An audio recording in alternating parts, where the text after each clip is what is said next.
Ladies and gentlemen, the President of the United States. Good evening, my fellow Americans.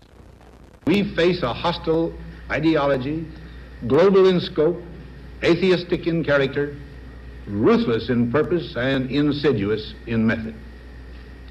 Unhappily, the danger it poses promises to be of indefinite duration. Ladies and gentlemen, Laura Eisenhower, welcome.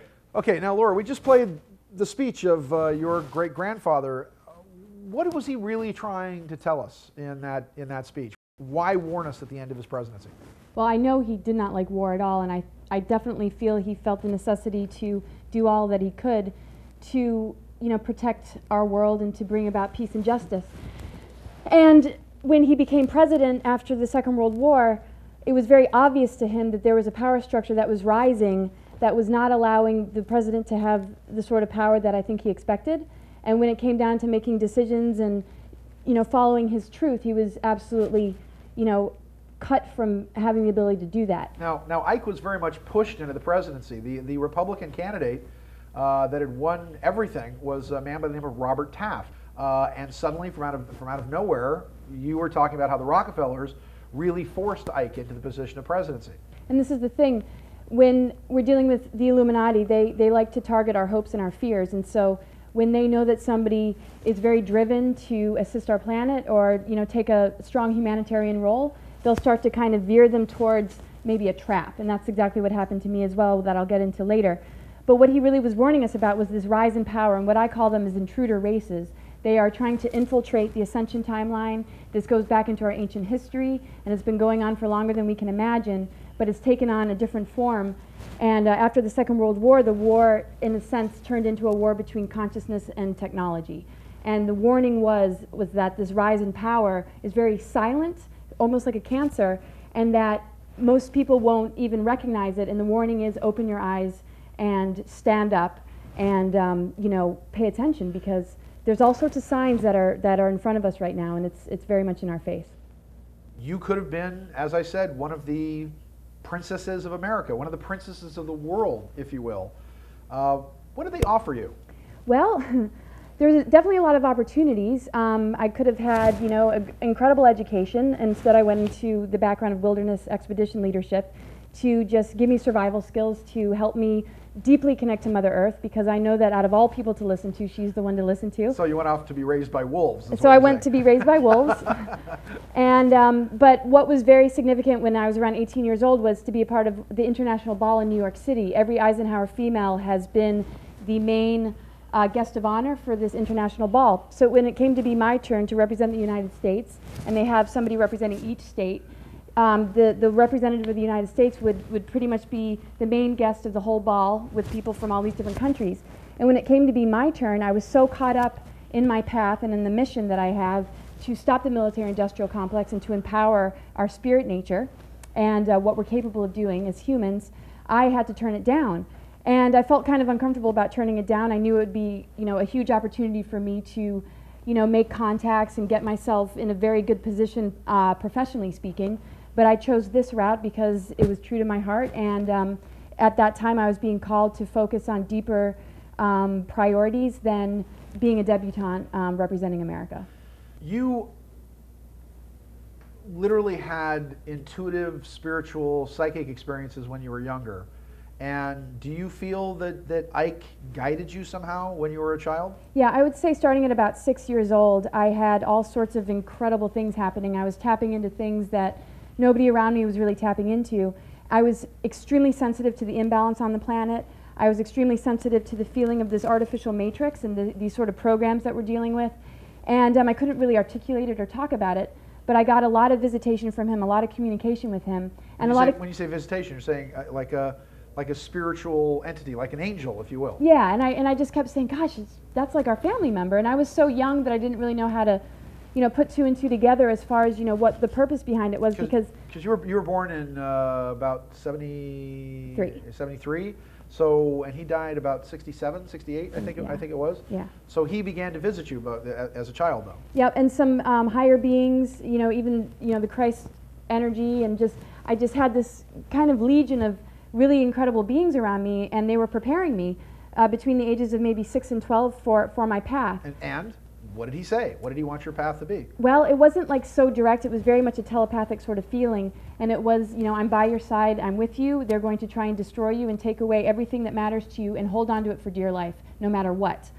And I tried to communicate this to my mother and my sisters, and I realized this is almost too much for them. And I kind of launched on this journey by myself and felt that I had left my physical being for about 20 years and went into this sort of out-of-body experience where I was moving through different gateways and I was moving through different dimensions.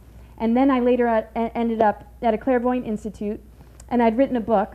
And what they told me and validated to me was that on this journey I was clearing wormholes from, I was clearing inorganic entities from wormholes. And it was all based on keeping natural stargates open, which connects to the Venus transits.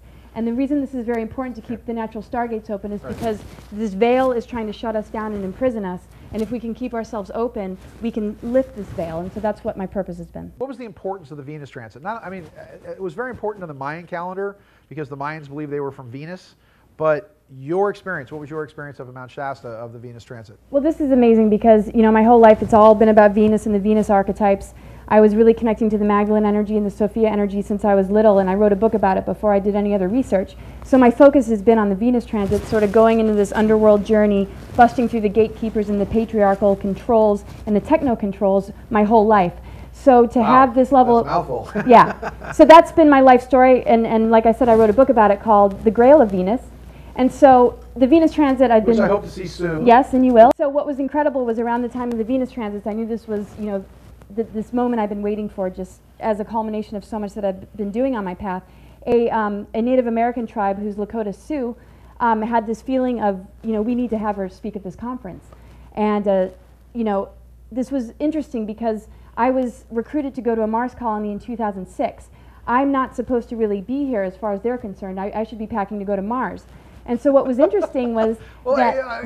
you can't just throw that out there without explaining a little bit about it. I'm going to let you get through it, but okay. We got to go back to that. You know, there's a lot connected to the Mars agenda and the significance of the Venus transit, and I'll get into the Mars thing in a little bit.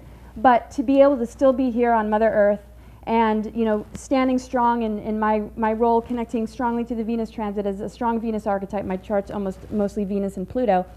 You know, this Native American tribe had this feeling that we have to have her at this conference. She needs to talk. They gave me about 7 hours, 8 hours of talking time, which was more than any other guest. Wow. Which was a great opportunity for me to just let all this out. I'll bet. And it was great to know that cathartic, I bet. Kind of therapeutic, I suppose. It was. And for them to just have that, you know, instinct or that intuition to have me just validated my truth, you know. And what was your message to them? My message was, you know, very much which they already understood, was the importance of understanding the divine feminine energies, that we're coming into, you know, needing the balance between the masculine and feminine. So when I was at the Venus transits in Shasta, I randomly got taken to the College of the Siskiyous, which was where a training program was established for going to Mars. And so to be standing there on the same grounds, because I randomly got invited outside of the conference to view it through a telescope, was very symbolic for me, because in the same location, the Mars training program was, which was a training program that would later on be recruiting me into that project. And so to stand there looking at Venus crossing the sky and then being able to speak about it, the very day afterwards was the anniversary of D-Day, was very symbolic because... It's June 6th. Isn't that interesting? So the synchronicities were all lining up to be able to empower the Venus energy in a location where the Mars agenda was being implemented on the anniversary of D-Day, with V signs saying victory all night in my head when I was trying to sleep. And standing for Venus. Right? And standing for Venus. Right. I woke up that morning and I felt, you know, this feeling of victory. Even though a lot of really difficult stuff is still playing out on the world stage, there was something about the synchronicities that really helped me own the fact that this was exactly what the Venus transits was about for me, which was conquering that timeline and getting back to the organic ascension timeline, which connects to the balance of the masculine and feminine. So let's talk about Mars. Now, you haven't been to Mars. No. And was this a government program where people were contacting you and saying, we want to recruit you to go to apparently a very, very super secret colony? Well, I wasn't really meant to be told too much. I was more meant to be told the things that would get me there, to manipulate me to get there. Did they want you as what? Is it like a brood mare on Mars or they something? They said they wanted me to breed a bunch of Martian kids with, you know. Perhaps. They wanted me to help reseed a civilization there. But what was interesting is, you know, Eisenhower got pushed into the presidency and found himself in a trap. I felt the same sort of thing happening when I was recruited to go to Mars.